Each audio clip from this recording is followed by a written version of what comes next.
নমস্কাৰ বন্ধু বান্ধৱীসকল মই জ্যোতি শিখাই আজি আপোনালোকৰ মাজলৈ পুনৰ এটা নতুন ভিডিও লৈ আহিছো আজি এই ভিডিওটোত মই আলোচনা কৰিবলৈ ওলাইছো আগমনৰ বস্তুগত ভিত্তি সম্পৰ্কীয় অতি গুৰুত্বপূৰ্ণ প্ৰশ্নসমূহ তাৰ লগতে এই ভিডিওটোত আপোনালোকে চাবলৈ পাব আগমনৰ বস্তুগত ভিত্তি সম্পৰ্কীয় অতি গুৰুত্বপূৰ্ণ কেইটামান প্ৰশ্নৰ উত্তৰ গতিকে আহক পলম নকৰি আজি এই ভিডিওটো আৰম্ভ কৰো First question to dia hoise write two advantages of observation as the material ground of induction. Agomonor bostugoto bhitti hisabe nirikhonor duta subidha likha. 2 marks or karone education. Next question to dia hoise mention 2 points of difference between observation and experiment. Nirikhon aru porikhonor duta pathokyo ullekh kora. Next question to dia hoise observation is finding a fact and experiment is making one. Who did say this statement? Nirikhon hoise ghotonar abiskar aru porikhon hoise ghotonar srishti. Ei ukti tu kune koisil? Next question to this says state any two advantages of experiment over observation. Nirikhonor tulonat porikhonor jikunu duta subidha উল্লেখ কৰা 2 marks or question etu next question to dise how many kinds of material ground of induction আগমনৰ বস্তুগত ভিত্তি কেই প্ৰকাৰৰ next question to দিয়া হৈছে is observation a kind of perception পৰ্যবেক্ষণ এক প্ৰকাৰ প্ৰত্যক্ষ হয়নে next question to দিয়া হৈছে is observation a regulative perception পৰ্যবেক্ষণ সুনিয়ন্ত্ৰিত প্ৰত্যক্ষ হয়নে Next question to this what is experiment? Porikhon ki. Next question to dia hoise what are the fallacies of observation? Porjobekkhonor dukh somuh ki ki.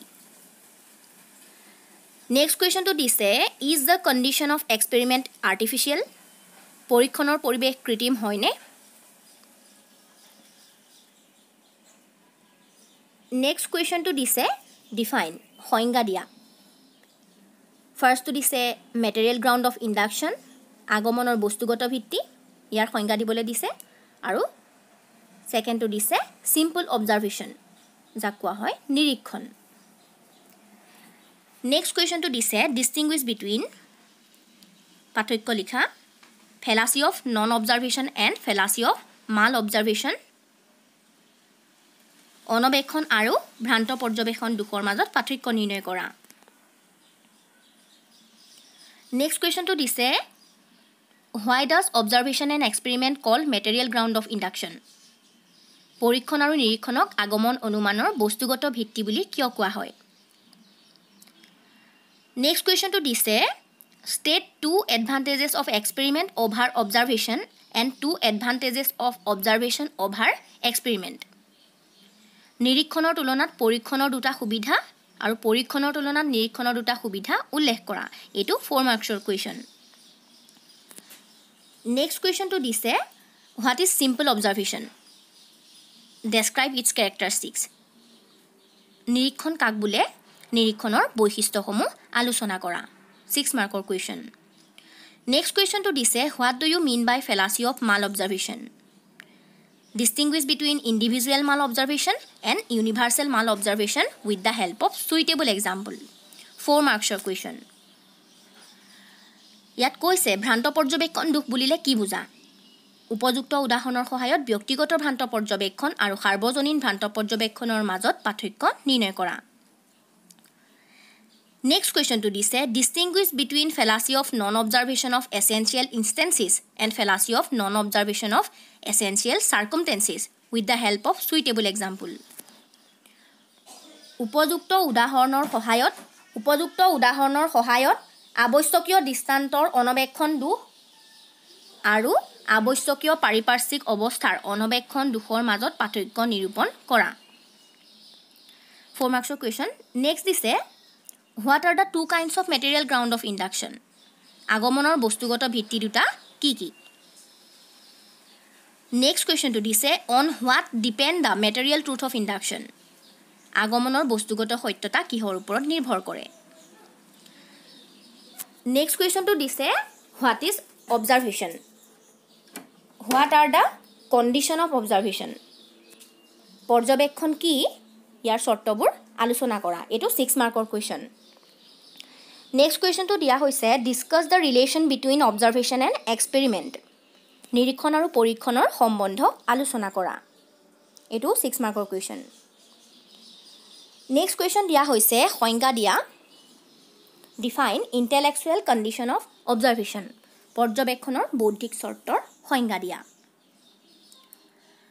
Next দিছে Physical condition of observation পৰ্যবেক্ষণৰ দৈহিক শৰ্ত ইয়াৰো সংজ্ঞা দিবলৈ দিছে নেক্সট কোৱেশ্চনটো দিছে পৰীক্ষণ কি ইয়াৰ বৈশিষ্ট্যবোৰ আলোচনা কৰা What is experiment discuss its characteristics এটো 6 মাৰ্কৰ কোৱেশ্চন এখিনি আছিল কোৱেশ্চন সমূহ ইম্পৰ্টেন্ট কোৱেশ্চন সমূহ ইয়াৰ পৰা আহিব লগা এতিয়া আমি আলোচনা কৰিম এই আগমনৰ বস্তুগত ভিত্তি সম্পৰ্কীয় অতি গুৰুত্বপূৰ্ণ প্ৰশ্নৰ কেইটামান উত্তৰ আমি আলোচনা কৰিম প্ৰথম কোৱেশ্চনটো দিছো পৰ্যবেক্ষণ কি ইয়াৰ শৰ্তবোৰ আলোচনা কৰা ইয়াৰ উত্তৰটো হ'ব পৰ্যবেক্ষণ হৈছে এক নিৰ্দিষ্ট উদ্দেশ্যৰে সুনিয়ন্ত্ৰিত সুস্পষ্ট প্ৰত্যক্ষ যদি প্ৰত্যক্ষত উদ্দেশ্য স্পষ্টতা আৰু নিয়ন্ত্ৰণ নাথাকে তেনে প্ৰত্যক্ষক পৰ্যবেক্ষণ বুলিব নোৱাৰি তৰ্কবিদ জয়সিয়ে পৰ্যবেক্ষণৰ তিনিটা শৰ্ত আগবঢ়াইছে প্ৰথমটো হৈছে বৌদ্ধিক শৰ্ত যাক কোৱা হয় ইন্টেলেকচুৱেল অৰ ৰেচনেল কন্ডিশন পৰ্যবেক্ষণ শুদ্ধ হ'বৰ বাবে পৰ্যবেক্ষকজন বৌদ্ধিকভাৱে সুস্থ হ'ব লাগিব পৰ্যবেক্ষকজনে যদিহে কোনো এটা ঘটনাৰ কাৰণটো জানিবলৈ ইচ্ছা কৰে তেতিয়াহে পৰ্যবেক্ষণ শুদ্ধ হ'ব অৰ্থাৎ জ্ঞানৰ প্ৰতি থকা আগ্ৰহ বা অনুৰাগেই হৈছে পৰ্যবেক্ষণৰ বৌদ্ধিক শৰ্ত দ্বিতীয়টো শৰ্ত হৈছে ফিজিক্যাল কন্ডিশন যাক কোৱা হৈছে দৈহিক শৰ্ত সুস্থ সবল ইন্দ্ৰিয় আৰু শৰীৰেই হৈছে শাৰীৰিক বা দৈহিক শৰ্ত সাধাৰণতে আমি ইন্দ্ৰিয়ৰ সহায়ত পৰ্যবেক্ষণ কৰোঁ এই ইন্দ্ৰিয়সমূহে আমাৰ শৰীৰৰ ওপৰত নিৰ্ভৰ কৰে শৰীৰ সুস্থ নাথাকিলে পৰ্যবেক্ষণত বাধা আহি পৰে ইন্দ্ৰিয় বা শৰীৰ সুস্থ থাকিলেহে পৰ্যবেক্ষণ শুদ্ধ হয় সেয়েহে শুদ্ধ পৰ্যবেক্ষণৰ বাবে সুস্থ সবল ইন্দ্ৰিয় আৰু শৰীৰেই হৈছে শাৰীৰিক বা দৈহিক শৰ্ত নেক্সট আহো তৃতীয়টো শৰ্ত মৰেল কন্ডিশন যাক কোৱা হৈছে নৈতিক শৰ্ত নিৰপেক্ষতাক পৰ্যবেক্ষণৰ প্ৰধান শৰ্ত বুলি কোৱা হয় ইন্দ্ৰিয়সমূহক আমাৰ মনটোৱে শাসন কৰে শুদ্ধ পৰ্যবেক্ষণৰ বাবে মনটো নিৰ্দোষ বা সংস্কাৰমুক্ত হ'ব লাগিব পূৰ্বধাৰণা কুসংস্কাৰ অন্ধবিশ্বাস পক্ষপাতিত্ব আদিৰে ভৰপূৰ হৈ থকা মন এটাই কেতিয়াও শুদ্ধ পৰ্যবেক্ষণ কৰিব নোৱাৰে এইবিলাকৰ বশৱৰ্তী হৈ পৰ্যবেক্ষণ কৰিলে ভুল হোৱাৰ অধিক সম্ভাৱনা থাকে গতিকে শুদ্ধ পৰ্যবেক্ষণৰ বাবে মন হ'ব লাগিব পূৰ্বধাৰণা কুসংস্কাৰ নিৰ্দোষ নিস্বাৰ্থ আৰু পক্ষপাতিত্ব মুক্ত নেক্সট ইম্পৰ্টেন্ট কোৱেশ্চনটো হৈছে পৰীক্ষণ আৰু নিৰীক্ষণক আগমন অনুমানৰ বস্তুগত ভিত্তি বুলি কিয় কোৱা হয় ইয়াৰ উত্তৰটো হ'ব পৰীক্ষণ আৰু নিৰীক্ষণৰ দ্বাৰা আগমনৰ বস্তুগত সত্যতা নিৰূপণ কৰা হয় এই দুই প্ৰক্ৰিয়াৰ ওপৰত নিৰ্ভৰ কৰি আগমনে ইয়াৰ সিদ্ধান্তৰ বস্তুগত সত্যতা নিৰ্ণয় কৰে সেয়েহে পৰীক্ষণ আৰু নিৰীক্ষণক আগমন অনুমানৰ বস্তুগত ভিত্তি বুলি কোৱা হয় একেবাৰে শেষৰটো অতি গুৰুত্বপূৰ্ণ প্ৰশ্ন হৈছে উপযুক্ত উদাহৰণৰ সহায়ত আৱশ্যকীয় দৃষ্টান্তৰ অনবেক্ষণ দোষ আৰু আৱশ্যকীয় পাৰিপাৰ্শ্বিক অৱস্থাৰ অনবেক্ষণ দোষৰ মাজত পাৰ্থক্য নিৰূপণ কৰা ইয়াৰ উত্তৰটো হ'ব আৱশ্যকীয় দৃষ্টান্তৰ অনবেক্ষণ দোষ আৰু আৱশ্যকীয় পাৰিপাৰ্শ্বিক অৱস্থাৰ অনবেক্ষণ দোষ হৈছে অপৰ্যবেক্ষণ বা অনবেক্ষণ দোষৰ দুটা ভাগ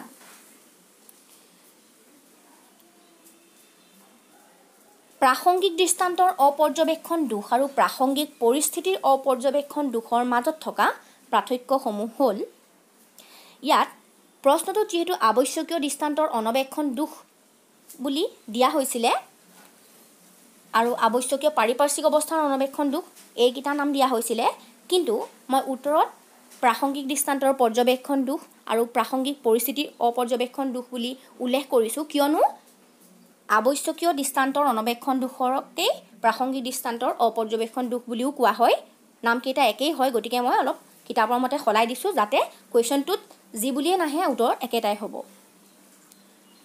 গতিকে প্ৰাসংগিক দৃষ্টান্তৰ অপৰ্যবেক্ষণ দোষ আৰু প্ৰাসংগিক পৰিস্থিতিৰ অপৰ্যবেক্ষণ দোষৰ মাজত থকা পাৰ্থক্যসমূহ তলত দিয়া হৈছে। এতিয়া প্ৰথমটো পাৰ্থক্য হৈছে প্ৰাসংগিক দৃষ্টান্তৰ অপৰ্যবেক্ষণ দোষৰ কাৰণ হ'ল মানুহৰ মাজত থকা অন্ধবিশ্বাস, কুসংস্কাৰ, স্বাৰ্থপৰতা।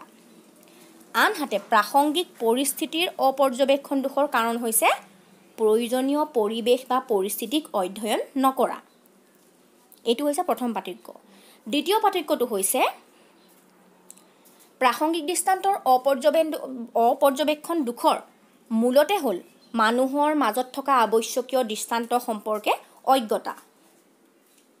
আনহাতে প্ৰাসংগিক পৰিস্থিতিৰ অপৰ্যবেক্ষণ দোষত প্ৰাসংগিক সকলো পৰিস্থিতিক ভালদৰে চালি জাৰি নাচাই যিটো পৰিস্থিতি ততাতৈয়াকৈ দৃষ্টিগোচৰ হয় তাকে ঘটনাৰ প্ৰধান কাৰণ হিচাপে চিহ্নিত কৰা হয়। এইটো আছিলে তৃতীয় পাৰ্থক্য। তৃতীয়টো পাৰ্থক্য হৈছে প্ৰাসংগিক দৃষ্টান্তৰ অপৰ্যবেক্ষণ দোষত অলাগতিয়াল দৃষ্টান্তৰ ওপৰত গুৰুত্ব দি কাৰ্যৰ কাৰণ নিৰ্ণয় কৰা হয়। আনহাতে প্ৰাসংগিক পৰিস্থিতিৰ অপৰ্যবেক্ষণ দোষত লাগতিয়াল সকলো পৰিস্থিতিক কাৰণৰ অন্তৰ্গত কৰা নহয়। চতুৰ্থটো পাৰ্থক্য হৈছে প্ৰাসংগিক দৃষ্টান্তৰ অপৰ্যবেক্ষণ দোষৰ এটা উদাহৰণ হ'ল পৰীক্ষালৈ যাওঁতে কণী খাই যোৱা বাবে এজন ছাত্ৰ উত্তীৰ্ণ হ'ব নোৱাৰিলে।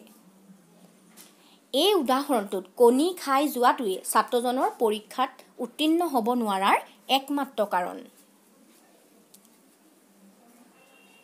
এই উদাহৰণটোত অলাগতিয়াল দৃষ্টান্তৰ ওপৰত গুৰুত্ব দি কাৰ্যৰ কাৰণ নিৰ্ণয় কৰা হৈছে। আনহাতে প্ৰাসংগিক পৰিস্থিতিৰ অপৰ্যবেক্ষণ দোষৰ উদাহৰণ হ'ল অসমত চোৰ ডকাইতৰ সংখ্যা দিনে দিনে বৃদ্ধি পাইছে, কাৰণ অসমত জনসংখ্যা বৃদ্ধি পাইছে। এই উদাহৰণটোত জনসংখ্যা বৃদ্ধিকে চোৰ ডকাইত বৃদ্ধিৰ কাৰণ হিচাপে ধৰি লোৱা হৈছে।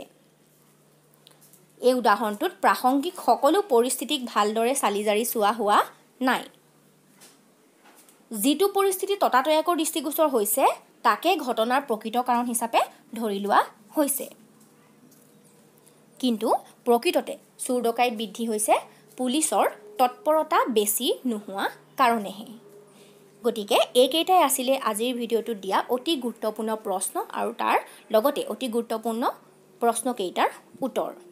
যদিহে আজিৰ এই ভিডিঅ'টো চাই আপোনালোকৰ ভাল লাগিছে তেনেহ'লে বন্ধু বান্ধৱীসকলক এই ভিডিঅ'টো শ্বেয়াৰ কৰিবলৈ নাপাহৰিব, আৰু যিসকলে আজি পোনপ্ৰথমবাৰৰ বাবে মোৰ এই ভিডিঅ'টো চাই আছে সেইসকলে মোৰ চেনেলটো ছাবস্ক্ৰাইব কৰি ৰাখিব যাতে আগলৈ এনেধৰণৰ ভিডিঅ' মোৰ পৰা পাই থাকে। ভিডিঅ'টো ভাল লাগিলে লাইক কৰিবলৈ নাপাহৰিব, আৰু যদিহে ইয়াৰ কোনো প্ৰশ্নৰ উত্তৰ আপোনালোকে কৰিব নোৱাৰে তেনেহ'লে কমেণ্ট কৰি জনাব পাৰিব, আৰু যিখিনি কুৱেশ্যনত মই মাৰ্ক কৰি থৈছোঁ সেইখিনি লং কুৱেশ্যনৰ এনচাৰ মোৰ আগৰ ভিডিঅ'ত আপোনালোকে পাব, আৰু এই ভিডিঅ'টোতো বহুকেইটা উত্তৰ দিয়ে থোৱা আছে, বাকীখিনি আপোনালোকে নিজে কৰিবলৈ চেষ্টা কৰিব বুলি আশা থাকিল। আজিলৈ ইমানেই।